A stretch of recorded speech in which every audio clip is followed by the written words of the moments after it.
Bien, buenos días, estimados estudiantes. Espero que estén bien y que bueno que hayan pues hoy día podido asistir a sus clases Nayeli y Ronaldo. Sean bienvenidos. El día de hoy tenemos como tema esquema evolutivo de la literatura universal. Espero que puedan también enviarme sus evidencias al correo.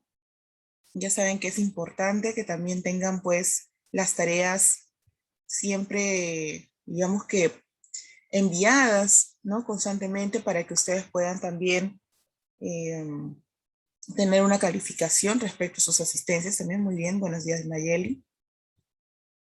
Entonces vamos a empezar con este tema tan importante porque ya hemos pues realizado según el sílabo el primer tema respecto a lo que es la literatura, lo que era por los géneros literarios de forma general y también los subtemas o subgéneros de la literatura. Bien.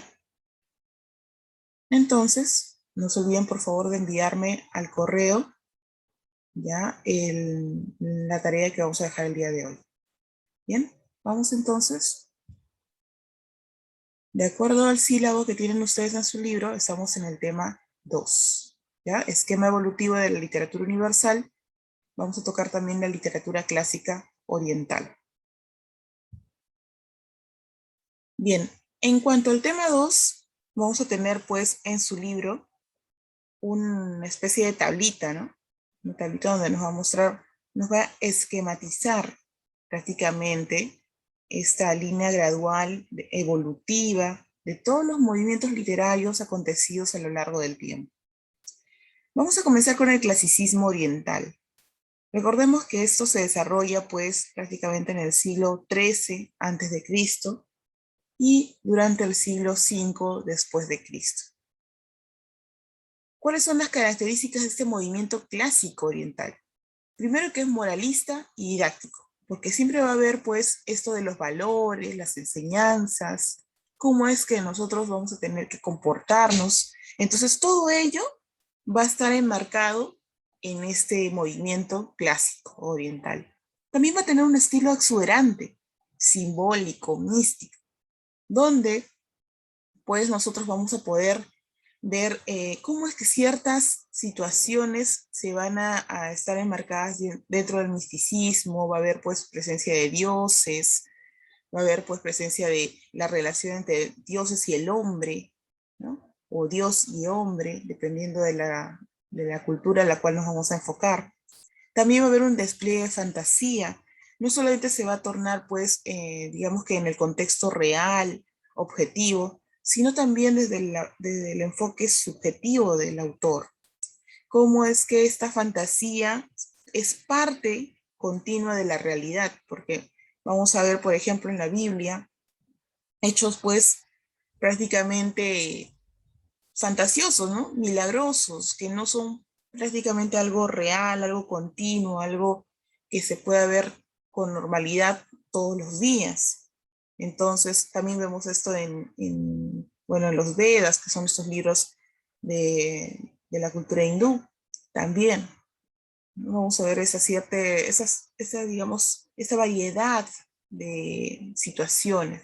También una riqueza de imágenes. Como ustedes ven, pues al lado derecho de la pantalla, tenemos pues una riqueza de imágenes que nos van a poder ilustrar mejor de qué va a tratar cada uno de los temas que vamos a tratar.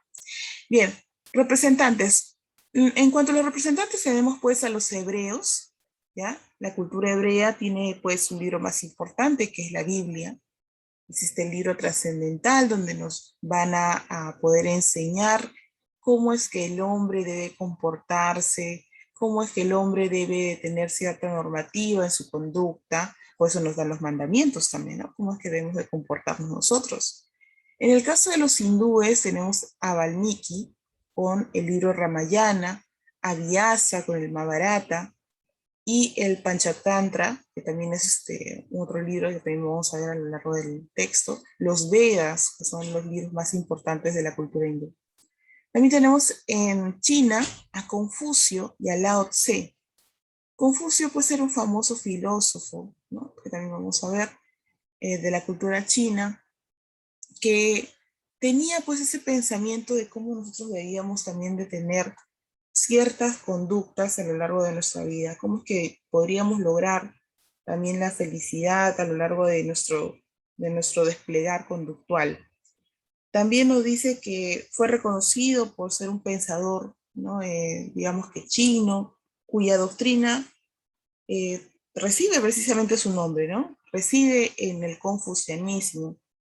Eh, pero no es lo que nosotros podemos pensar, ¿no? Ay, como prácticamente, digamos que de forma burlesca se le dice a Confucio, no.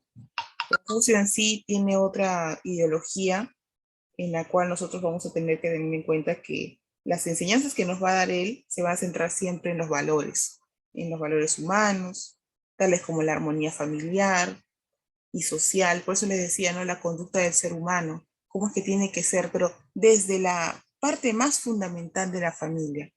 Confucio trata de armar también la piedad filial, la unión familiar, la bondad en el caso de cómo nosotros tenemos que relacionarnos con la humanidad. Entonces tenemos esta situación en la cual nos enmarca pues Confucio para nosotros comportarnos de una manera adecuada, actuar para estar en armonía con la ley, prácticamente no solamente del humano, sino la ley también celestial. Él también creía mucho en él. Claro que obviamente en China pues no tienen los mismos dioses que nosotros, como Dios Todopoderoso, o como los hindúes que tienen ciertos dioses, pero tienen también una ideología religiosa que parte también de ciertas enseñanzas en cuanto a los valores. Recuerden que la religión se enmarca dentro de ello, ¿no? De la moral y dentro de las enseñanzas. Entonces, prácticamente todas las religiones tienen pues esta misma característica. Tenemos pues como segundo movimiento literario el clasicismo occidental. En cuanto al clasicismo occidental, está pues dentro del siglo V antes de Cristo con el siglo V después de Cristo. ¿Ve? Está prácticamente dentro del clasicismo oriental también, cuyas características aquí ya son pues prácticamente enmarcadas dentro de lo racional, lo realista, lo humanista. Hay un estilo sobrio en su escritura, equilibrado.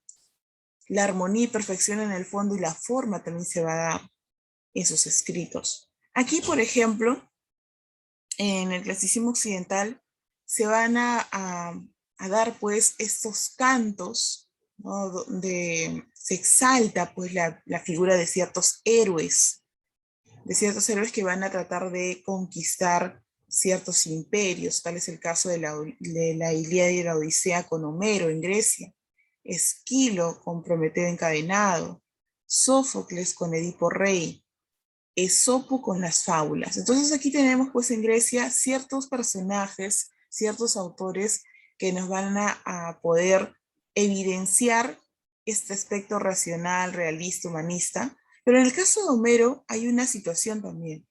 Hay una relación de dioses con el hombre. Recuerden que aquí pues los troyanos creían mucho en el dios Apolo, que eran pues este dios Sol, y pues los griegos que vinieron a querer invadir Troya, ellos querían en otros dioses. Por ejemplo, tenían pues fe en que Poseidón los iba a apoyar con buenos vientos, con el mar en calma, para poder llegar rápidamente a Troya. Bien, entonces hay un despliegue de escenarios también, junto con ciertos personajes que nos van a ayudar a poder, pues, visualizar cuál es la trama de estos textos. Luego tenemos también Edipo Rey, donde aquí hay mucho esta situación, esta temática del destino, cómo a pesar de todo, Edipo, porque estaba ya condenado prácticamente a morir, es proclamado rey, ¿no?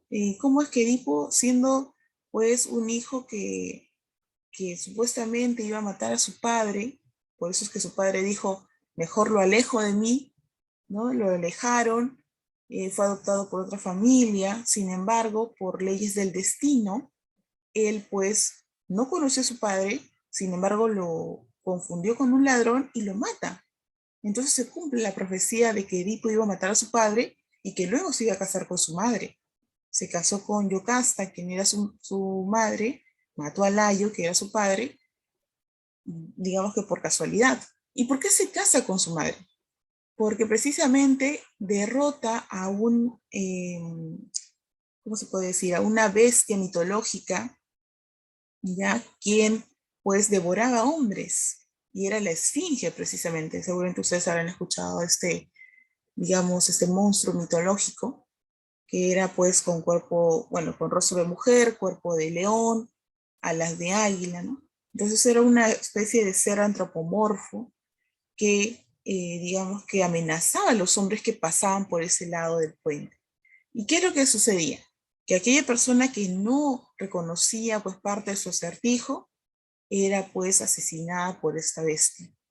¿Y qué es lo que hizo Edipo? Le dijo, ya, dime cuál es tu acertijo. Y ella pues le dijo, ¿no? ¿Qué animal durante el día camina pues en 4 patas, durante la tarde camina en 2 y durante la noche camina en 3? ¿Y qué es lo que hizo pues aquí Edipo? Resolvió el acertijo diciendo que era el hombre. Y tú dirás, ¿pero cómo el hombre?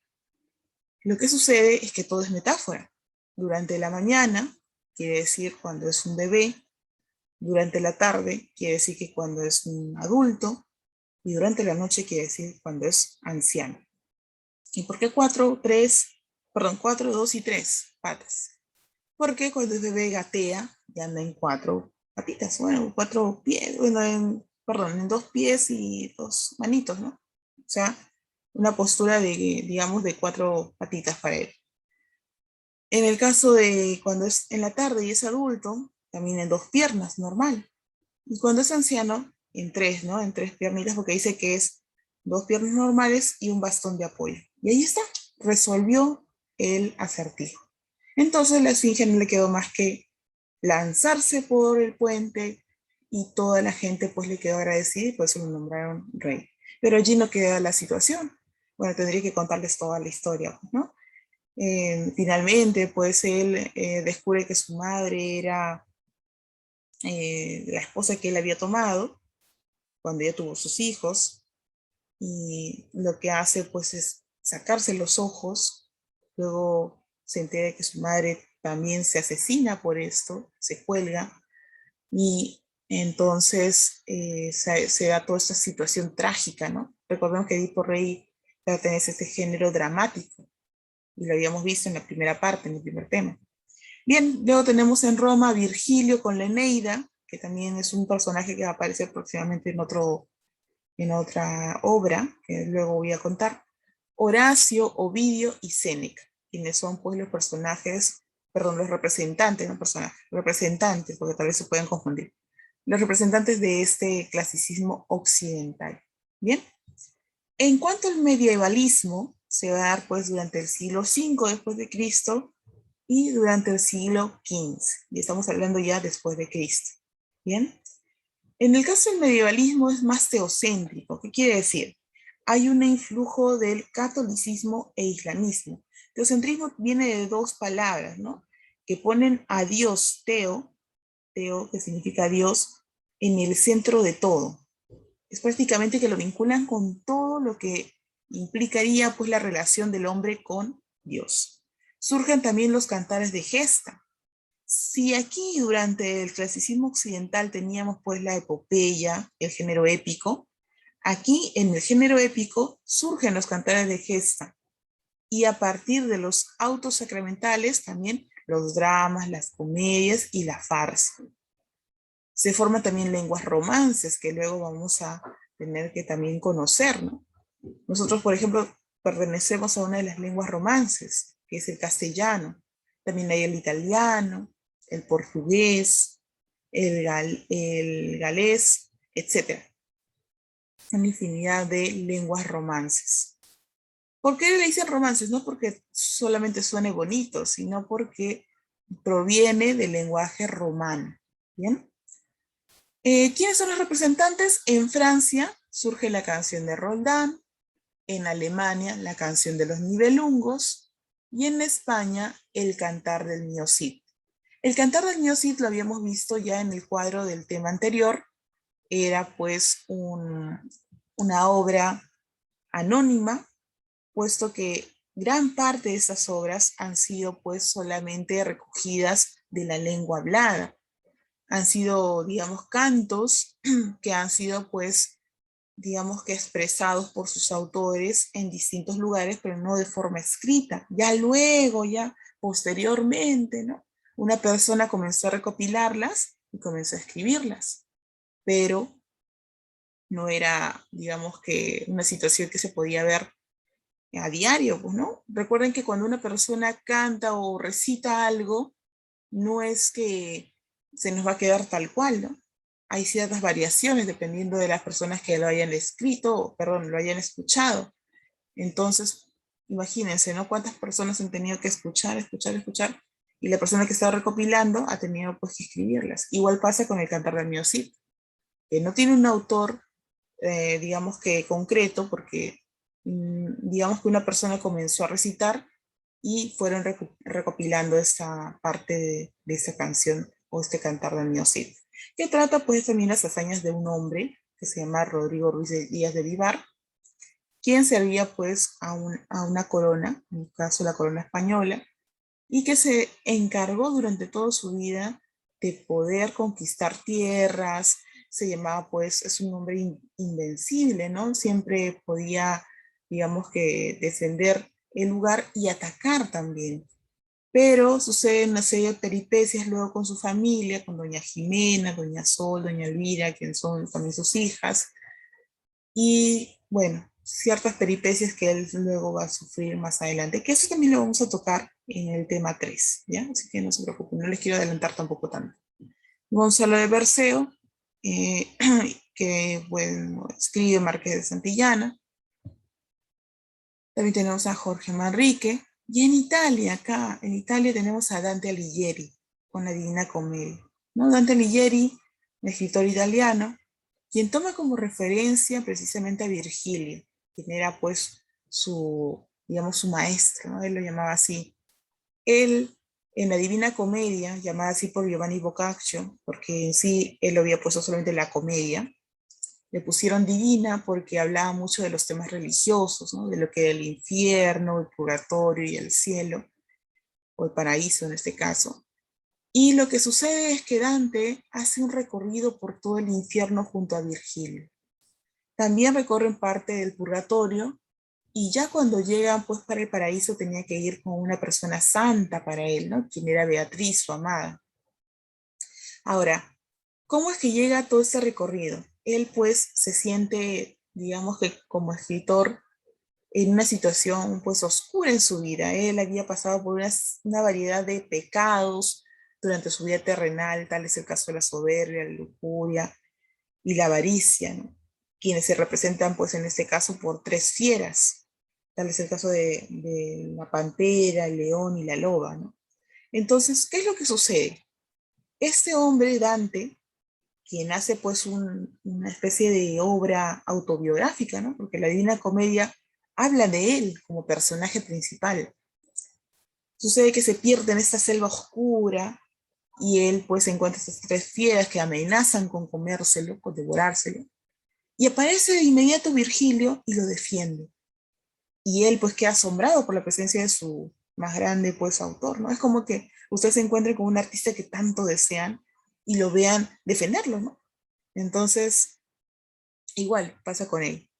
Sucede que Dante se siente pues conmovido por la presencia de Virgilio, y Virgilio le dice, yo te voy a mostrar cómo es el recorrido del infierno, del purgatorio, y cómo vas a llegar pues a conocer a Dios.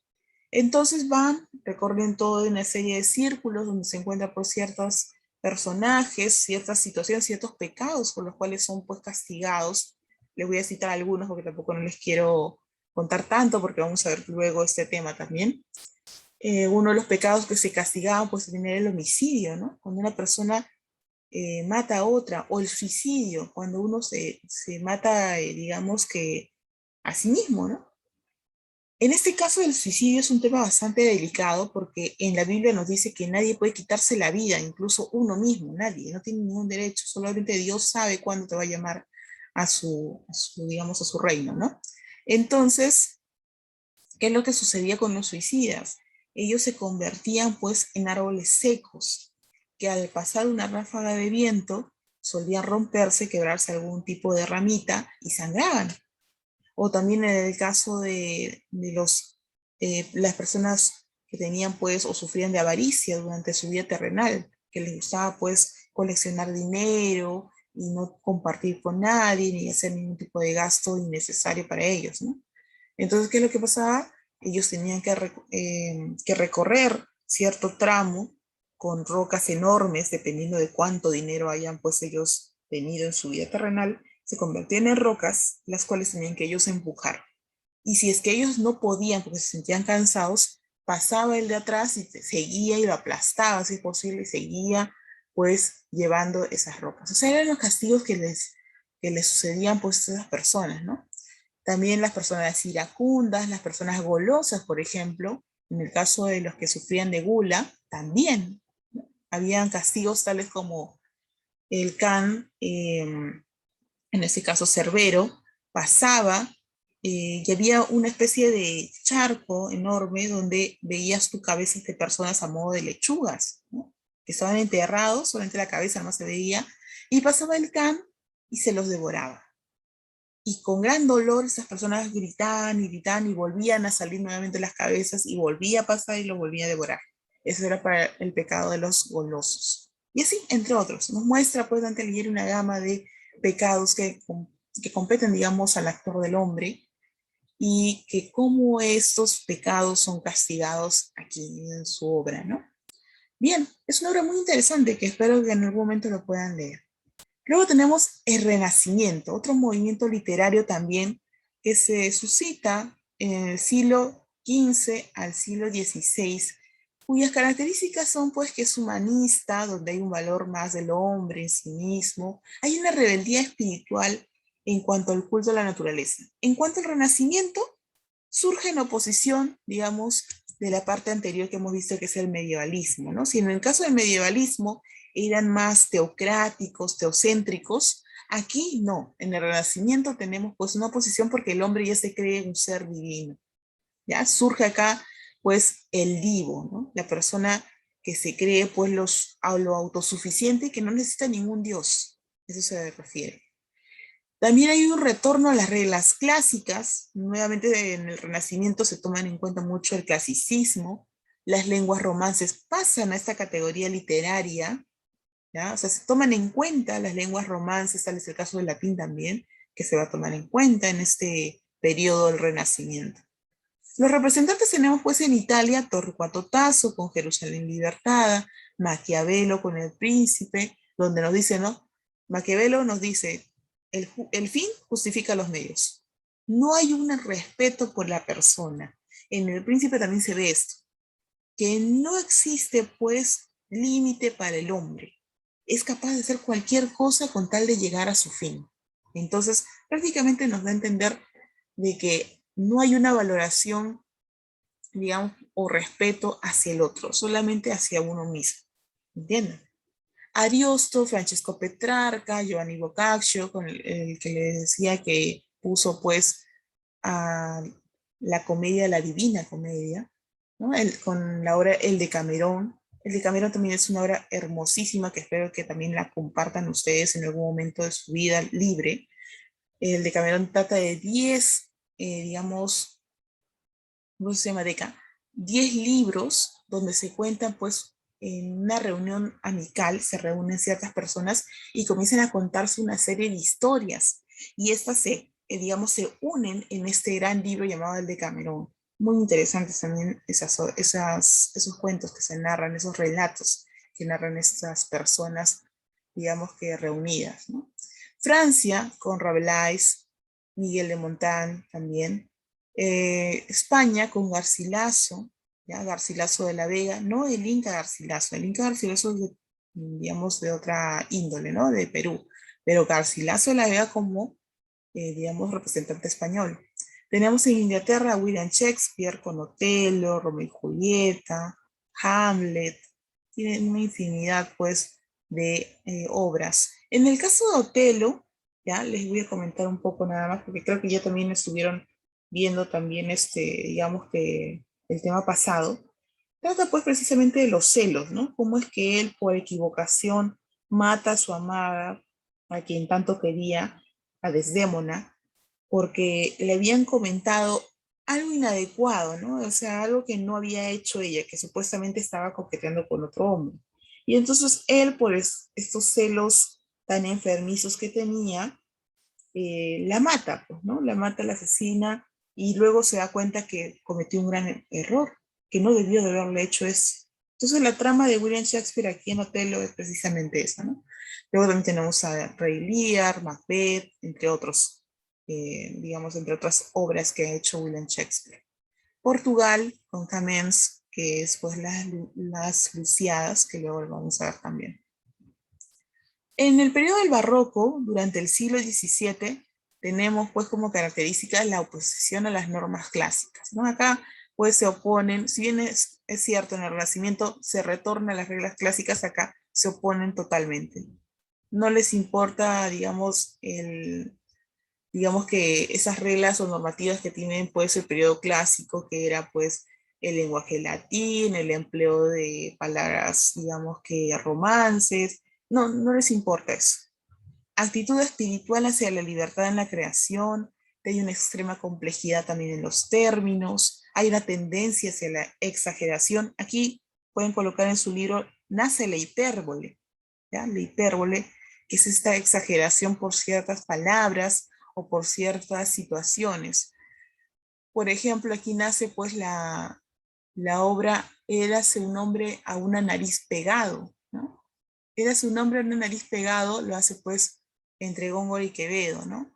Ellos tenían una riña y uno de ellos, como tenía una nariz prominente, lo que hace es pues hacerle un, todo un poema en torno a su nariz, ¿no? Entonces, lo que hace es como que burlarse de él y el otro pues le dice, pues ¿cómo es posible que siendo un autor y hayas hecho esta burla hacia mi nariz, lo hayas hecho de una forma tan elocuente, tan literaria, tan fina, ¿no? Entonces, en este caso, lo que quiere decir Quevedo con esta sátira, ¿no? Cada verso de esta sátira de Quevedo sobre Érase un hombre en un nariz pegado, es que le estaba diciendo en pocas palabras que era un narizón, pero eran tan cultas estas palabras, y les recito un poco. Dice, ¿no? Eras un hombre, una nariz pegada, eras un hombre, una nariz superlativa, grande, enorme. Érase una alquitara medio viva, érase un peje espada mal barbado. Prácticamente le está diciendo que era pues una especie de pez espada, ¿no? ¿Cómo es el pez espada? Tiene pues una supuestamente parte larga, ¿no? De arriba de su boquita. Pues, prácticamente le está insultando, pero con palabras más refinadas, ¿no? Exalta también los sentimientos y pasiones aquí en esa parte del barroco. Uno de los representantes que tenemos es Thomas Hobbes, Marini en Italia, en España Góngora y Quevedo, de quien les he hablado hace un momento, y en Francia Corneille. También tenemos en el neoclasicismo, aquí neoclasicismo, se toma nuevamente lo que es el clásico, ¿no? Fines del siglo XVII al siglo XVIII. Hay un resurgimiento del amor y la admiración por las culturas griega y romana. Nuevamente, pues ese neoclasicismo, nuevamente se toma en cuenta lo clásico. Hay una búsqueda nuevamente de la perfección, predominio de la razón y la disciplina intelectual. La observación, el análisis y la crítica se prefieren a la imaginación. Aquí, en este periodo del neoclasicismo, se va a tomar en cuenta mucho la crítica hacia la sociedad de la época. Cómo es que eran pero tan, digamos que conservadores, y ellos se burlaban. Pues no, aquí surge precisamente Molière, quien es el que está al lado derecho, Molière en Francia con la obra El Tartufo, Jean La Fontaine con las fábulas. Yo creo que muchos de ustedes habrán leído de pequeñitos las fábulas, que comúnmente pues nosotros conocemos como digamos, La paloma y la hormiga, La liebre y la tortuga, entre otros, ¿no? Tenemos un montón de fábulas que tal vez ustedes hayan leído en algún momento. En Inglaterra, Daniel Defoe con Robinson Crusoe. En Italia, Carlo Goldini. En España, Tomás Di Arte con fábulas también. ¿Bien? En cuanto al romanticismo, aquí en el siglo XIX, ya algo más cercano a nosotros, nace pues el subjetivismo. Aquí, pues, en el romanticismo, con su mismo nombre lo dice, ya no hay predominio de la razón, ya no hay predominio de la, digamos, la crítica como en el clasicismo, no. Se deja de lado todo esto y se deja llevar más bien por las pasiones, las emociones de los autores, cuyos protagonistas van a tener precisamente ese perfil. Entonces, hay una variedad de libertad frente a las trabas neoclásicas. El triunfo del sentimiento sobre la razón. ¿Ven? Esa parte es importante, por subrayen si fácil en su libro. Hay un triunfo del sentimiento, de las emociones, las pasiones, sobre la razón. No se toma en cuenta lo razonable. Exaltación del individualismo, gusto por lo exótico, hasta en el lenguaje. Hay un interés también por la tradición medieval y los valores nacionales. Y esto se ve pues precisamente con Gustavo Adolfo Bécquer, quien está también acá al lado derecho. También tenemos en Francia Víctor Hugo con Los Miserables, ya todo este, digamos, este trama donde un hombre pues es condenado por haber robado un pan. Y qué es lo que pasa con este hombre, que luego está en la cárcel, sale nuevamente libre y frente a la sociedad para él ya no hay ni trabajo, no hay amistad, porque ha estado en la cárcel, es marginado entonces, ¿no? Por haber robado un pan lo encierran en la cárcel, imagínense. Y qué es lo que sucede en ese tiempo, ¿no? Alejandro Dumas también es otro de los autores en Francia. En Alemania tenemos pues a Wolfgang Goethe, ¿quién es él? Wolfgang Goethe, con Fausto. También tenemos las cuitas del joven Werther. En las cuitas del joven Werther de Goethe tenemos pues que este hombre que es Werther se enamora de Carlota, pero no, al no ser correspondido porque Carlota lo ve como un amigo nada más, él pues decide suicidarse, ¿no? Y fue pues un escándalo en la época porque en ese entonces pues ese libro inspiró a muchos jóvenes que también se sentían rechazados a poder pues hacer lo mismo, ¿no? Como su héroe Werther, y se lanzaban de los puentes y se mataban. Hubo un tiempo, dice, que pasaba eso en muchas partes del mundo, por eso es que lo censuraron también a las cuitas o las desventuras del joven Werther. En el caso de Fausto, trata otra temática, ¿no? Cómo es que este hombre anciano se enamora de una jovencita llamada Margarita. Fausto, al ser pues un científico ya mayor, con una trascendencia grande, no sabía qué hacer para conquistar el amor de esta mujer, Margarita, que era joven, ¿no?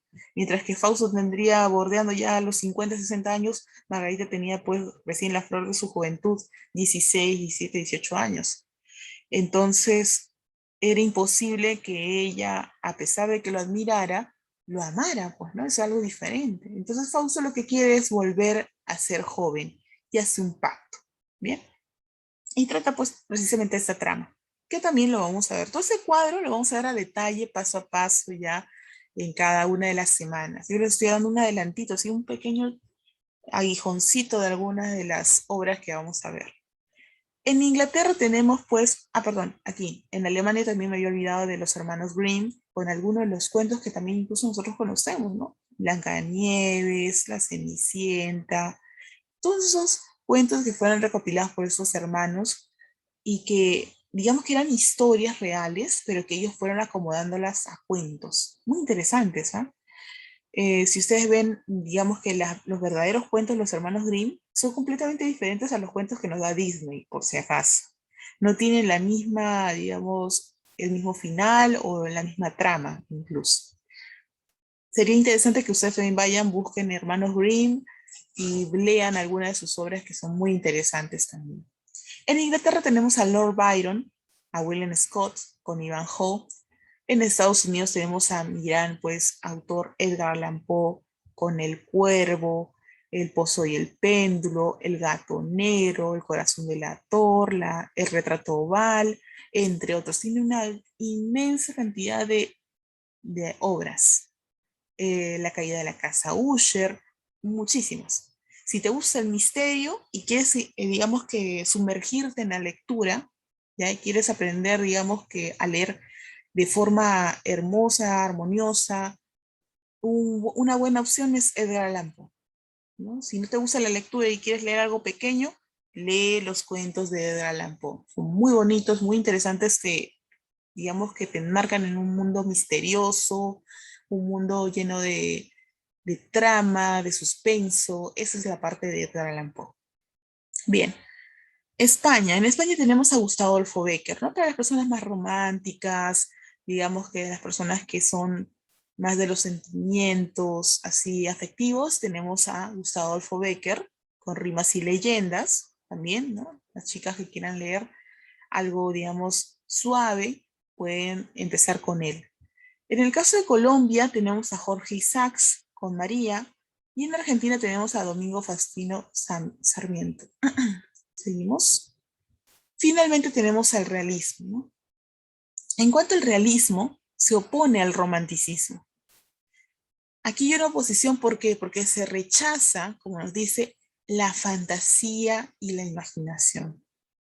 No se quiere, digamos, concebir al hombre como una especie de personaje o de individuo que solamente se deje llevar por las pasiones, como en el caso de Werther, que solamente se deja llevar pues, por su tristeza, ¿no?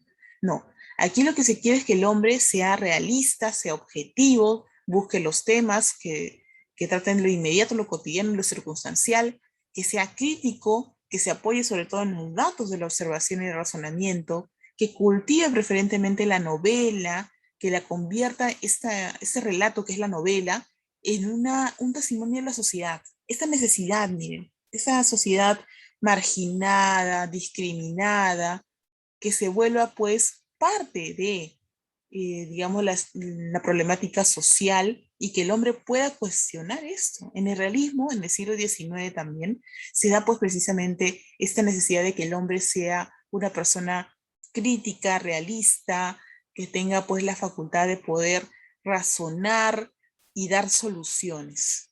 Bien, acá tenemos pues también a uno de mis autores favoritos que acá les voy a comentar. Tenemos en Francia a Honoré de Balzac, Honorato de Balzac u Honoré, que también es lo mismo, que está aquí como personaje, bueno, como autor principal.